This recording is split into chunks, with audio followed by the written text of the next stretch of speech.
الحمد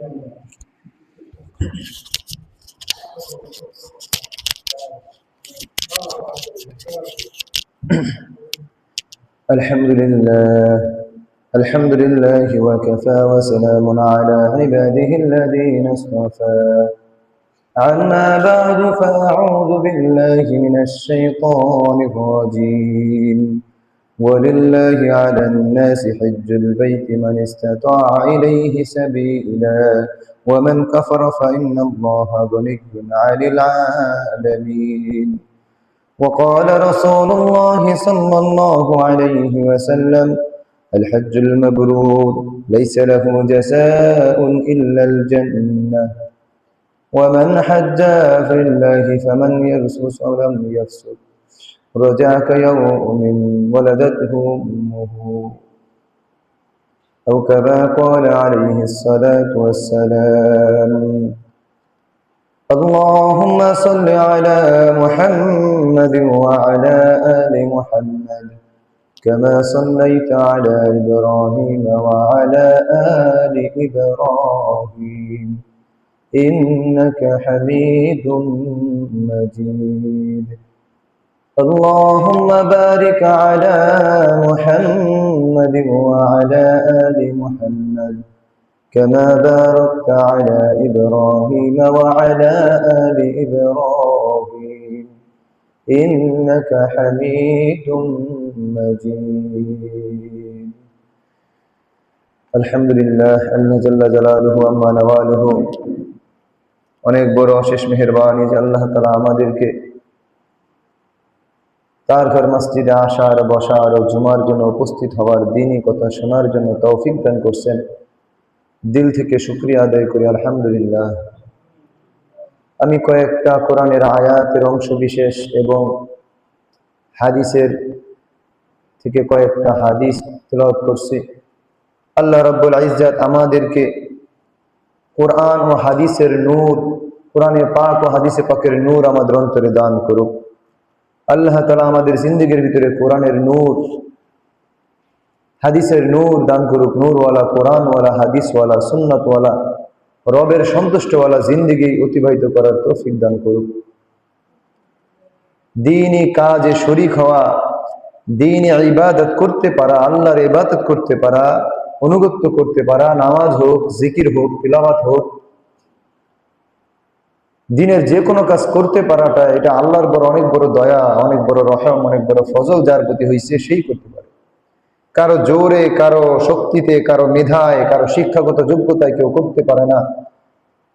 এইরকম অনেক শিক্ষাগত যোগ্যতাওয়ালা আছে, অনেক কোরআন জাননেওয়ালা আছে, অনেক কোরআন ব্যাখ্যা করনেওয়ালা আছে, আল্লাহকে মানছে না, আল্লাহকে মানার মতো মানছে না, ডাকছে না।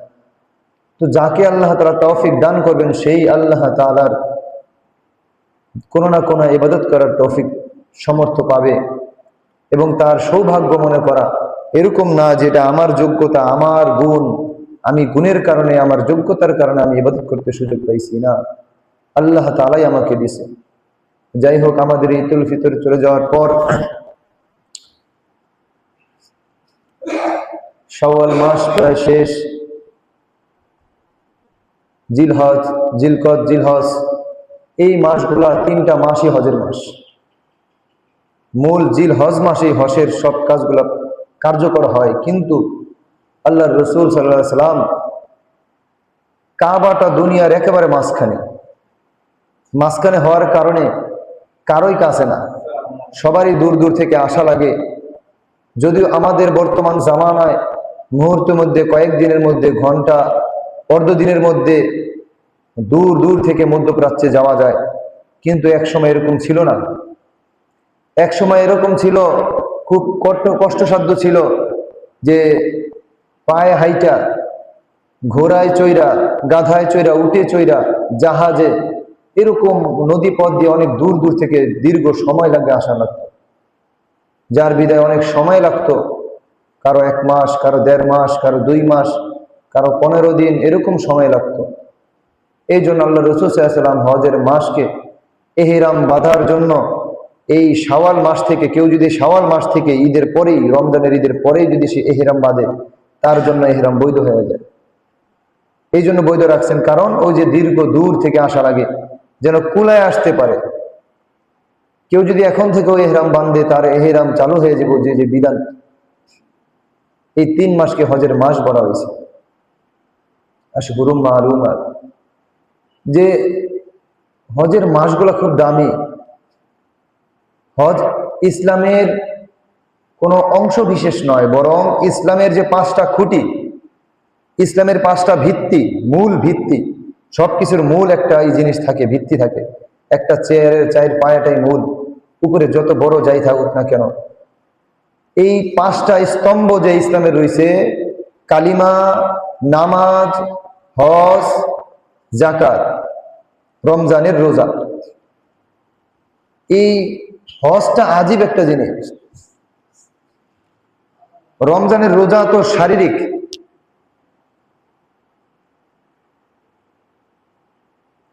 নামাজ শারীরিক, কোরবানি, যাকাত এই বিধানটাও আর্থিক, শারীরিক না। কিন্তু হজ এমন একটা বিধান যেটার মধ্যে শারীরিক ইবাদতও আছে, আর্থিক ইবাদতও আছে, দুইটা একসাথে। এই ইবাদতটার নাম হয়েছে হজ। আর অর্থও যায়, শরীরও যায়, শরীরও খাটে, এখান থেকে সেখানে, সেখান থেকে সেখানে, এই কষ্ট সেই কষ্ট, বিভিন্ন তপ যায়। তো শাব্দিক ভাষায় হজের অর্থ হইছে সংকল্প করা, শাব্দিক অর্থ বইয়ের ভাষায়, ডিকশনারির ভাষায়। আর শরীয়তের ভাষায়, শরীয়তের দৃষ্টিতে হজ বলা হয় নির্দিষ্ট মাসে, নির্দিষ্ট দিনে, নির্দিষ্ট সময়, নির্দিষ্ট স্থানে শরীয়তের নির্দেশে, শরীয়তের নির্দেশিত পদ্ধতি বা পন্থায় কিছু কাজ করার নাম হয়েছে হজ। এটা হচ্ছে শরীয়তের ভাষায়। যে শরীয়তের ভাষা হজ কি? নির্দিষ্ট মাসে, নির্দিষ্ট দিনে, নির্দিষ্ট সময়, নির্দিষ্ট স্থানে শরীয়তের আদিষ্ট, শরীয়তের দৃষ্টিকোণ থেকে, শরীয়তের দৃষ্টি অনুযায়ী, পন্থা অনুযায়ী, পদ্ধতি অনুযায়ী কিছু দিন এই বিধান পালন করার নাম হয়েছে হজ। এখন এই হজ, হজের ফজিলত কি? আল্লাহ তাআলা বলতেছেন, ওয়ালিল্লাহি হিজ্জুল বাইতি, প্রত্যেকের জন্য আল্লাহ, প্রত্যেকের জন্য আল্লাহর জন্য বাইতুল্লাহর হজ করে, মান ইসতাতা, যার সম্ভব হয়, ইলাইহি সাবিলা, ওমান কাফারা ফা ইন্নাল্লাহা গনিয়্যুন আনিল আলামিন। আর যে এটাকে অস্বীকার করবে, তো সে জেনে রাখুক, মহান পরাক্রমশালী আল্লাহ, আল্লাহ জাল্লা জালালুহু সেই দুনিয়ার দিকে মুখোমুখি নন, দুনিয়ার ক্ষমতার মতো মুখোমুখি নন। দুনিয়ার ক্ষমতা তো এক ক্ষমতা আরেক ক্ষমতার দিকে মুখোমুখি থাকে। এমপি মন্ত্রীর কাছে মুখোমুখি থাকে, মন্ত্রী এরকম প্রধানমন্ত্রীর কাছে মুখোমুখি থাকে, প্রধানমন্ত্রী এরকম তার উপরে মুখোমুখি থাকে, ছোট দেশ বড় দেশের উপরে মুখোমুখি থাকে। সমস্ত পৃথিবীর বাদশা হইল তার বাদশা আল্লাহ তাআলা, তার কোনো কর্তৃত্ব নাই। যে সবচেয়ে পুরা পৃথিবীর বাদশা, সে তো এরকম বাদশা না যে তার প্রাণটার কন্ট্রোল তার নিজের কাছে আছে, তার রুহের কন্ট্রোল নিজের কাছে নাই। আল্লাহ তাআলা যদি আদেশ করে যে চলে যাও, তোমার সময় শেষ, চলে যাওয়া লাগবে। এই জন্য আল্লাহ তাআলা এগুলোর মুখোমুখি নন। রাসূল আরেক হাদিসে বলতেছে, আল হজ্জুল মাবরুর, যে হজ্জে মাবরুর করলো, লাইসা লাহু, কবুলিয়ত হজ যেটা, লাইসা লাহু জাযাউন, তার যাজা কোনো কিছু হতে পারে না। শুধু কি হতে পারে? ইল্লাল জান্নাহ, জান্নাত ছাড়া কোনো প্রতিদান হতে পারে না। কবুলিয়ত হজের প্রতিদান একমাত্র জান্নাত।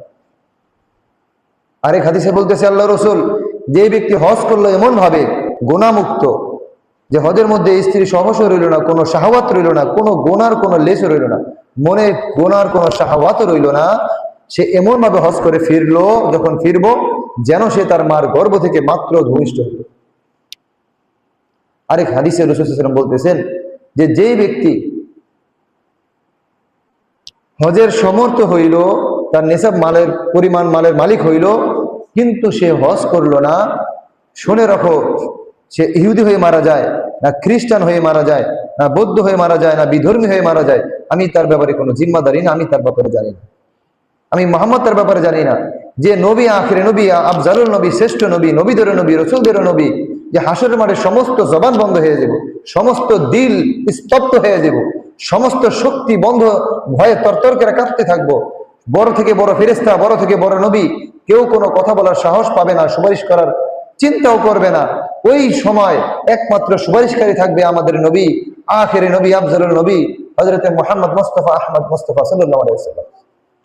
এই নবী যদি বলে তার ব্যাপারে আমার কোনো জিম্মাদারি নাই, আমি জানি না, একেবারে গুনাহগার উম্মতের ব্যাপারেও তো সুপারিশ করবে। কিন্তু এই হজকে যদি কেউ অস্বীকার করে, কেউ না করে জীবদ্দশা সমর্থ থাকা সত্ত্বেও, তো তার ব্যাপারে আমি জানি না সে কি অবস্থায় মারা গেল। সে মুসলিম হয়ে মারা গেল না অমুসলিম হয়ে মারা গেল আমি জানি না। তো হজ এটা অন্তরের বিষয়। কাবা শরীফ হজের বিষয়টা এটার আত্মার সাথে সম্পর্ক। এটা এরকম না যে আমাদের নবীর আমাদের উম্মতের মধ্যে দেওয়া হয়েছে যে আদমের ছিল না, নূহের ছিল না, ঈসার ছিল না। হযরত আদম নবী আলাইহিস সালাম থেকে শুরু করে এই পর্যন্ত সমস্ত নবী হজ করছে, সমস্ত নবীরা হজ করছে। দিলের আরমান যখন থাকবো, দিলের ইচ্ছা যখন থাকবো, তখন আমার জন্য সব কাজ সহজ হয়ে যাবে। মন থেকে যখন আপনি চাইবেন, তাওয়াক্কুল যখন আল্লাহর উপরে করবেন, আল্লাহ সমস্ত কঠিনকে শক্তকে নরম করে দিব, কঠিনকে সহজ করে দিব, সমস্ত দূরকে কাছে করে দিব, সমস্ত অসম্ভবকে সম্ভব করে দিব। মন থেকে যে চায়।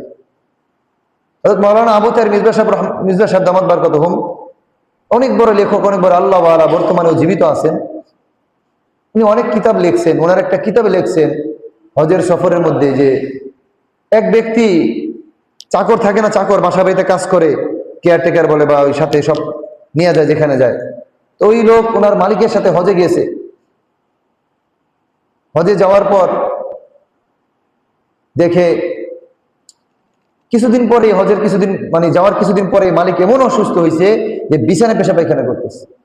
তখন ওই লোক খুব মন দিয়া, মন থেকে ওই মালিকের খেদমত করছে, নিজে পোষা পায়খানা সাফ করছে, কোনো ত্রুটি করে নাই, আর দোয়া করছে, আল্লাহ আমি যে হজে আসলাম আমার তো কোনোদিন সামর্থ্য ছিল না, আমি তো মানুষের চাকরামি করি, এ আল্লাহ আমি তো আসলাম, আমার পরিবারও যেন আগামী বছর হজে আসতে পারে। হজের দোয়া দেখেন কিভাবে কবুল হয়। তখন ওই মালিকের যে সেবা করছে, বিছনা পড়ে গেছিল, ওই মালিক বলতেছে, শোনো, দোয়া করতে দেরি, হজের মজলিসেই কবুল। তুমি তো আসলা, তোমার পরিবারে কে কে আছে? আমার স্ত্রী আছে, এরকম মা আছে, আমার ছেলে আছে। ঠিক আছে, আগামী বছর মনে করবা তুমি আমার এভাবে খেদমত করলা, আমি তোমার উপর সন্তুষ্ট। আগামী বছর আমার পরিবার যেমন নিয়ে আসছি, তোমার সব পরিবার সহ তোমার আমি হজ করে দিব।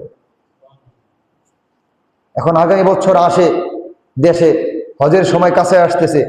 এখন লজ্জায় বা সাহস হয় না মালিককে বলা যে আপনি তো বলছিলেন আমাকে হজে নিয়ে যাবেন পরিবার সহকারে। তো মালিকও বলে না, সময় যেতেছে আর ভিতরে ব্যথা আসতেছে। ব্যথা এমন জিনিস, অন্তরে দিনের পর ব্যথা। ব্যথা অনেক দামি জিনিস, ব্যথা অনেক পাহাড়ফুল জিনিস। যে ব্যথার কারণে একটা মার কাছে তার সন্তান হেফাজত থাকে। ব্যথার কারণে সাহাবা আজমাইন এত দামি দামি কষ্ট সাধ্য করে, এত কষ্টের জামানা সত্ত্বেও এত বড় মাকাম অর্জন করছে তারা। প্রত্যেকটা বিষয়, নামাজ, রোজা, তেলাওয়াত, হজ, জিকির, আজগার, ত্যাগ, কোরবানি, প্রত্যেকটা বিষয় সর্বোচ্চ স্কেলে তারা গেছে। কেন? তাদের অন্তরে আল্লাহ, কোরআন এবং কোরআনওয়ালার প্রতি অনেক ব্যথা ছিল। তাদের ব্যথা, তাদের ইশক, তাদের ভালোবাসা, তাদের ইমাম ছিল। যার ইমাম থাকে, যার অনুসরণ করেনেওয়ালা থাকে, যাদের ইমাম থাকে, যে ইশক ভালোবাসা, উসকা মাকাম বহুত বড়া হতা হ্যায়, তার মর্যাদা অনেক বড় হয়ে যায়। ওয়াজ করেনি, রসুলকে দেখে নাই, অনেক দূরে ছিল, অনেক দূরে ছিল, কিন্তু রসুল কতটা সম্মান তাকে দিয়ে গেছেন। সাহাবীদেরকে, আজাল্লে সাহাবী, তাদেরকে বলে গেছে, শোনো, আমি চলে যাওয়ার পর ওয়াজ করিনি, আমার আদেশে সে আসে না, কিন্তু আমার সে আশেক। শোনো, আমি চলে যাওয়ার পর আমার উম্মতের জন্য তার কাছে দোয়া চাইবা। উম্মতের জন্য সাহাবীদেরকে বলতেছে তার কাছে দোয়া চাইবা। সে তো রসুলকে দেখতে আসতে পারে না, আসতে পারলে সেও সাহাবী হইত।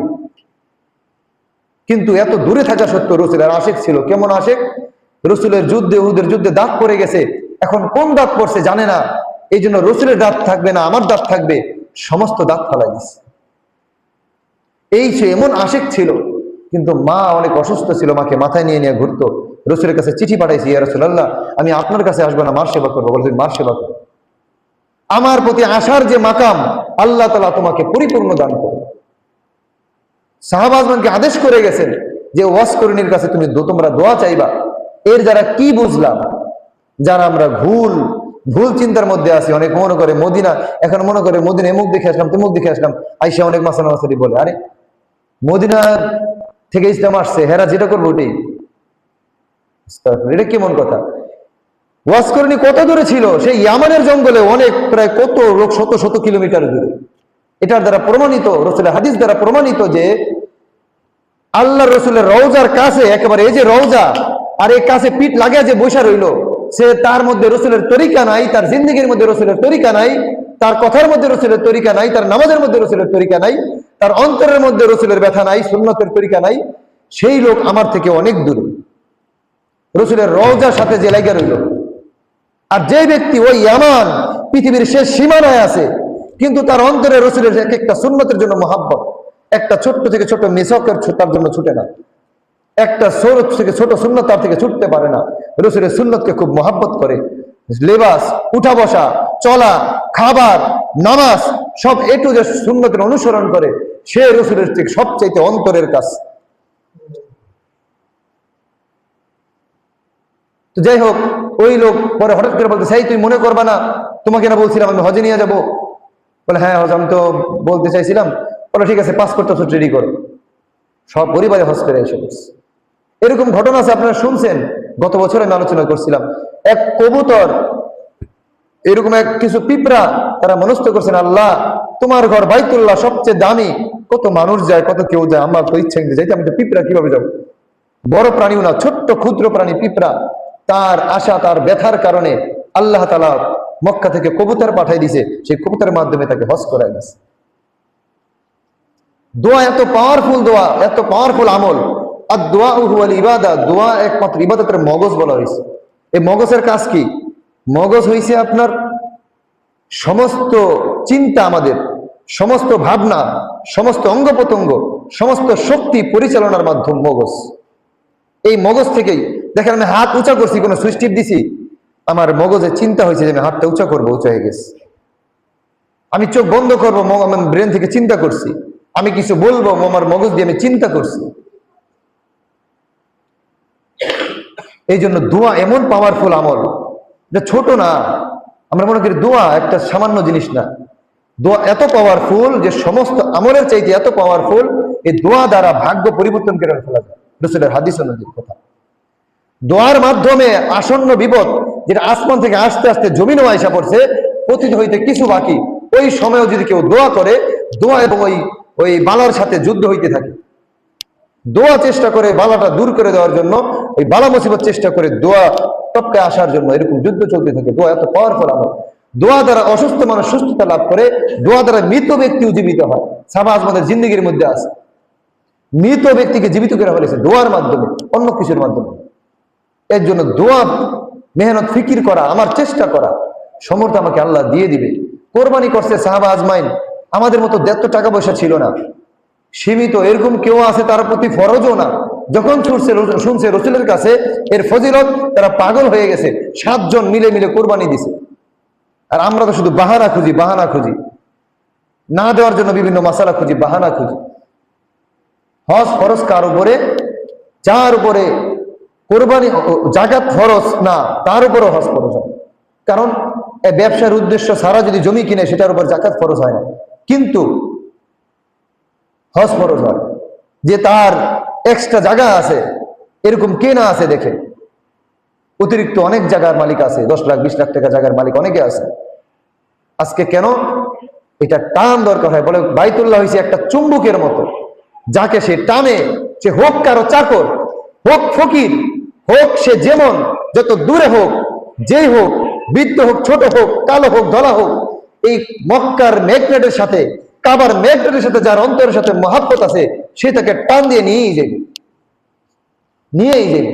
আর যার অন্তরে কাবার কোনো ম্যাগনেটের অংশ নাই, তা সে কোটিপতি হোক, লাখপতি হোক, সে কাবা শরীফের পাশে থাকুক, 17-18 বছর হজ করতে পারবে না।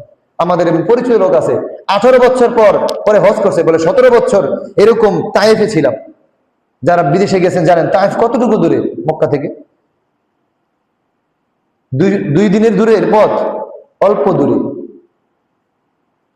তাও 18 বছর হজ করতে পারে নাই। কোটি কোটি টাকার মালিক, আমার পরিচিত লোক, কোটি কোটি টাকার মালিক। উনি 500 লোককে হজ করাইতে পারে, তা ওনার সম্পদের 100 ভাগের 1 ভাগও কমবো না। এত টাকার মালিক, অনেক টাকার মালিক। বলে আফসোস করতেছিল, এত বছর আমি 18 বছরে আরো 17 বার হজ করতাম, কত ফায়দা হইত। তো অন্তরে থাকা লাগবে, যখন ব্যথা থাকবে তখন আপনার প্রতি সব জাগবে। একটা বাচ্চা সে সকালে উঠতে পারে না, যখন তার দিলে ব্যথা থাকে। একটা মা তার সন্তানের জন্য ব্যথা, একটু আওয়াজ করলে উঠা যায়। কেন? ওই সন্তানের জন্য মার দিলে ব্যথা আছে, মার অন্তরে ব্যথা আছে। আমার সন্তান কি জন্য আওয়াজ করলো, কি হইল, ব্যথা পাইতেছে, ক্ষুধা লাগছে, কোনো পিঁপড়ে ধরলো, কামড়াইলো, না পায়খানা করে দিল, চটকের ঘুম থেকে উঠে যায়। যত ভারী, অন্য দিকে পাইব না, আপনি ডাকিওয়ালা পাইব না। এরম ভারী ঘুম মায়ের, আপনি 10 জন ডেকে উঠান যায় না। সেই মা, তার পাশে যদি সন্তান একটু ওয়া করে উঠে, সে ঘুম সাথে সাথে হয়ে যায়। তার অন্তরে সন্তানের জন্য ব্যথা আছে। যখন বাইতুল্লাহর প্রতি আপনার ব্যথা সৃষ্টি হইব, সঠিক হয়ে যাবে। তো যার পর যেটা বলতেছিলাম, যে এরকম একটা জায়গা যদি থাকে, যে ওই জায়গার সম্পদ এতটুকু, যে তার সন্তানাদি যারা আছে তাদের ভরণ পোষণ দিয়া, 45 দিন 50 দিনের ভরণ পোষণ দিয়া সে আবার বাইতুল্লাহ যাই আবার আসতে পারবো হজ কইরা, তার উপর হজ খরচ, তার উপর হজ খরচ। এখন অনেকের উপর হজ খরচ হয়ে রয়েছে, আমরা হজের চিন্তাও করতেছি না, হজ করার কল্পনাও করতেছি না। এটা একটা বড় একটা বিধান, ইসলামের স্তম্ভ 5টা খুঁটির মধ্যে একটা খুঁটি, আল্লাহর ঘর বাইতুল্লাহ। সমস্ত ফেরেশতারা তাওয়াফ করে, নবীরা, যত নবী আসছে সমস্ত নবী বাইতুল্লাহর হজ জিয়ারত করছে। সব নবীর জামানায় হজ ছিল। এত দামি আমল, যে কি কেউ যদি হজ করলো গুনাহমুক্ত, যে এক আরেক হাদিসে যে গুনাহমুক্ত হজ করলো আর এরকম গুনাহমুক্ত রমজান কাটাইলো, তার জন্য জান্নাত নিশ্চিত, তার জন্য জান্নাত নিশ্চিত।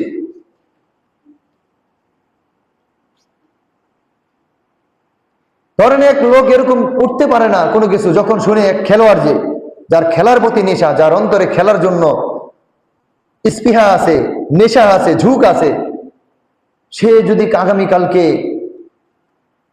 খেলা আরম্ভ হবে 6টা থেকে, প্রস্তুতি নিতে হবে 5টা থেকে, দেখবেন যে কোনোদিন 10টায় ঘুম থেকে উঠে নাই, ও ঠিকই 4টা বাজে ঘুম থেকে উঠবে কিনা, হয় না এরকম? ঠিকই সকালে ঘুম থেকে উঠে যাবো। কেন? তার অন্তরের মধ্যে ওই খেলার জন্য মহব্বত পয়দা হয়েছে, তার অন্তরে ওই খেলার জন্য মহব্বত পয়দা হয়েছে। কেউ তাকে বলে দেয় নাই, কোনো বাবা মা তাকে ট্রেনিং দেয় নাই, কিন্তু সে দেখছে, সে নির্জগতে সে এরকম সমাজ লোক সুখে, যে অমুক নায়ক, অমুক খেলোয়াড়, এরকম পুরা বিশ্বের শ্রেষ্ঠ 1 নম্বর খেলোয়াড়, 1 নম্বর নায়ক, সবচেয়ে সুদর্শন, তার মতো চুলটা কাটে। তার মাকে শিক্ষা দিছিল, বাবা তুমি এইভাবে চুল কাটবা। সে ওরকম শুনতে শুনতে তার প্রতি আকৃষ্ট হয়েছে, নিজের অন্তরকে মাইল করছে, নিজের অন্তরকে আকৃষ্ট করছে ওই দিকে। মনে করছে এরকম যদি আমি হইতে পারি, তার মতো যদি করতে পারি, শ্রেষ্ঠ নায়ক, শ্রেষ্ঠ খেলোয়াড়ের মতো হইতে পারি, শ্রেষ্ঠ খেলোয়াড়ের মতো আমি চুলটা কাটছি, শ্রেষ্ঠ খেলোয়াড়ের মতো গেঞ্জিটা পরলাম। তো সর্বজামানার সর্বকালের শ্রেষ্ঠ নায়ক আমাদের নবী হযরত মুহাম্মদ সাল্লাল্লাহু আলাইহি ওয়াসাল্লাম, তার মডেলে যদি অনুসরণ করি, আমি এই জগৎ না পরকালে অনেক বড় মাকামের অধিকারী হব।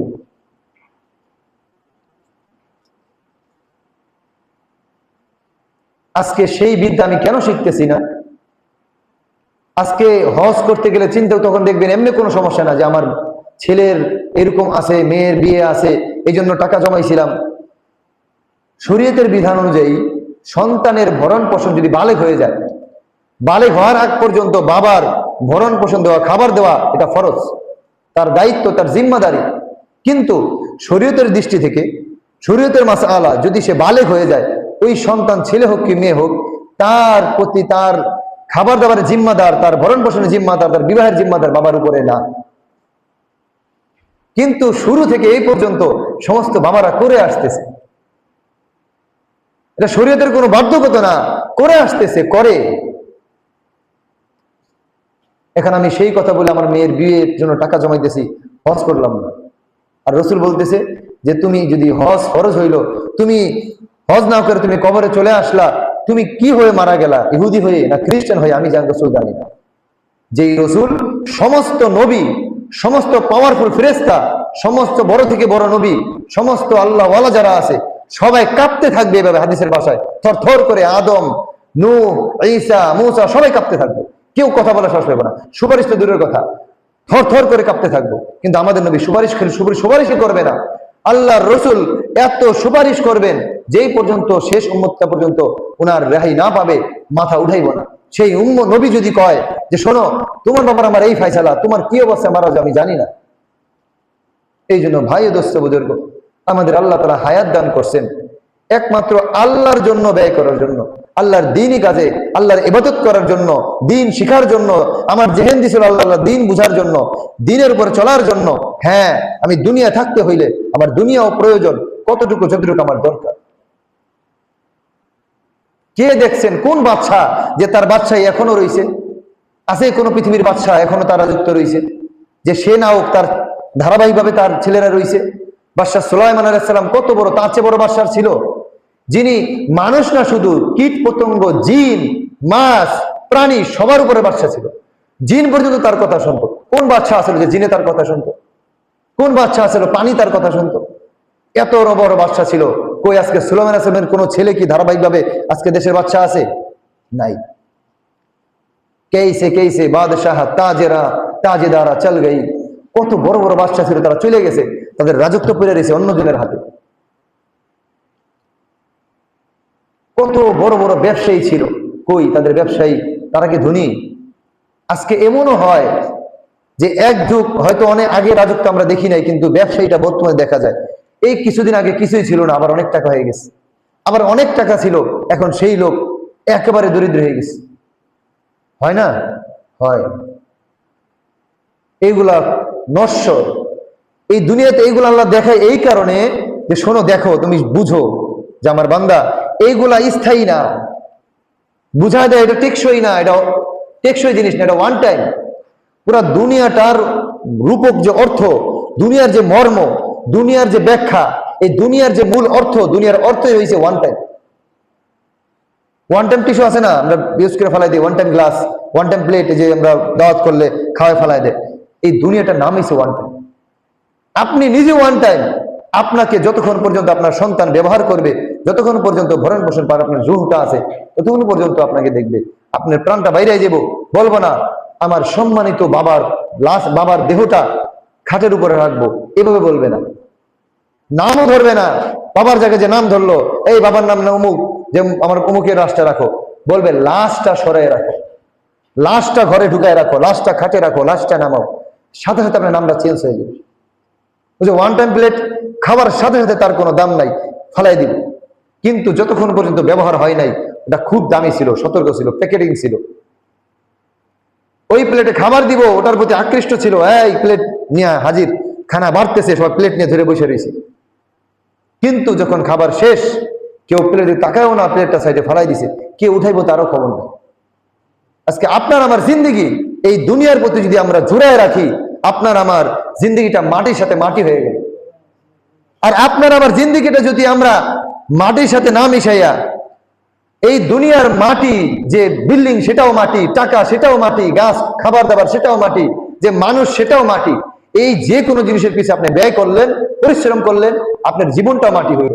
আর আপনি আপনার হায়াতটা, আপনার সময়টা, আপনার শক্তিটা, আপনার অর্থটা আপনি যদি পরকালের আল্লাহর প্রতি, আল্লাহর জন্য, দ্বীনের জন্য, কোরআনের জন্য, নামাজের জন্য, হজের জন্য, রোজার জন্য ব্যয় করলেন, সেটা আপনার মাটি হলো না, মাটি যোগ আল্লাহ খাঁটি হয়ে যাবে, আপনার সময় আল্লাহ হয়ে যাবে। অঙ্কে একটা নিয়ম আছে, মাইনাস মাইনাস প্লাস প্লাস হয়, মাইনাস প্লাসে মাইনাস হয়, এরকম প্লাসে প্লাসে প্লাস হয়। তা আপনার যখন আপনার এরকম আপনার শরীরটা, মাটির শরীরটা আল্লাহর সাথে লাগাইবেন, তখন আর মাটি থাকবো না। নিয়ম হচ্ছে যেটার সাথে মিশায়, কোন দ্রব্য যদি মিক্স করা হয়, দেখা গেছে 10 কেজি তেল আর যদি এরকম এতটুকু অন্য কিছু থাকে, ওইটা দেখা যাইব না। আপনি সামান্য, আমি সামান্য হইতে পারি, কিন্তু আমার দেহ, আমার সম্পদ, আমার চিন্তাধারা, আমার জীবন যদি আল্লাহর সাথে মিলানো যায়, আমার আমার পৃথিবী বসবাসটা আল্লাহর জন্য, আমি যে পরিশ্রম করতেছি এটা আমার আল্লাহর জন্য। কেন? আমি তো এই সময় সকাল থেকে এই পর্যন্ত ইবাদত করতাম, আমার জিম্মায় আমার সন্তান রয়েছে, আমার বিবি রয়েছে, আমার মা রয়েছে, এই জন্য তাদের ভরণ পোষণের জন্য আল্লাহর কাছে জবাব দিয়ে দিতে হইব। এই কারণে আমি খাটি, অন্যথায় আমি এখন ইবাদত করতাম, তার ওই কাজটা কি হয়ে যাব? আল্লাহ ইবাদত হয়ে যাব, তার কাজটাও আল্লাহর জন্য হয়ে যাব। তার ঘুমটা আল্লাহর জন্য। কেন? আমি বিশ্রাম নিতেছি, সকালে যেন উঠে আমি আল্লাহর ইবাদত করতে পারি, ফজরের নামাজের সময় আলাপ পাইতে পারি। এখন না ঘুমাইলে দেরি করলে আমি আলাপ পাবো না। আমার চিন্তাটা, আমার শরীরটা সব যেন ঠিক থাকে আল্লাহর জন্য হয়। আমার নামাজটা যেন আল্লাহর জন্য হয়, আমার হায়াতটা যেন আল্লাহর জন্য ব্যয় হয়। দিল তো আল্লাহকে নিয়ে ব্যস্ত থাকার জন্য, দিলের মধ্যে দুনিয়া জায়গা দেওয়ার জন্য না, অন্য কিছুর জন্য না। যেন ভাই দেশ আল্লাহ তাআলা আমাদেরকে, আমার ভাই যারা আছে আমাদেরকে, যাদের উপর হজ ফরজ আল্লাহ তাআলা করার তৌফিক দান করুক। আর যাদের ফরজ হয় নাই কিন্তু দিলে ব্যথা, যে আল্লাহ আমি হজ করবো বললাম, দোয়া দ্বারা ভাগ্য পরিবর্তন করা যায়। যে আল্লাহ আমি যেন বাইতুল্লাহর জিয়ারত করতে পারি, আল্লাহ আপনি আমাকে বাইতুল্লাহ জিয়ারত করা ছাড়া মত দিয়েন না। আল্লাহ আমি যেন বাইতুল্লাহ জিয়ারত করি, তারপর আমার মৃত্যু দিয়েন, আপনার ঘর আমি যেন দেখতে পারি। আমাদের সকলকে এবং আমাকেও আল্লাহ যেন এই হজ, এই বাইতুল্লাহ জিয়ারত করার তৌফিক দান করুক। ওয়া আখিরি দাওয়ানা আলহামদুলিল্লাহি রাব্বিল আলামিন। আমাদের কাশেম সাহেব 2 মিনিট কিছু কথা বলবে। ওই গত বলে গেছিল কয়েকজনকে যে